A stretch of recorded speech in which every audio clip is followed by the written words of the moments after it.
দাদা বৌদি স্টাইলে মাটন বিরিয়ানি। দেখো, দাদা বৌদি স্টাইলে বিরিয়ানি বানাতে গেলে প্রথমে বাসমতি চাল নিয়ে সেটা জলে ভালো করে ধুয়ে নিতে হবে। এরপর গরম জলে গোটা গরম মশলা আর একটু নুন দিয়ে চালগুলো সেদ্ধ করে নিলেই ঝুরঝুরে ভাত রেডি।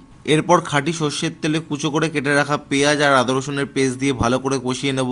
কালার আনার জন্য দিয়ে দেবো কাশ্মীরি লঙ্কার গুঁড়ো, তারপর কিছুটা জল দিয়ে একটা পেঁয়াজের রস বানিয়ে ফেলবো। এরপর পরিমাণ মতো নুন দিয়ে দামড়া আলুগুলো এর মধ্যে ছেড়ে দেবো, তারপর 70% সেদ্ধ করে নেব।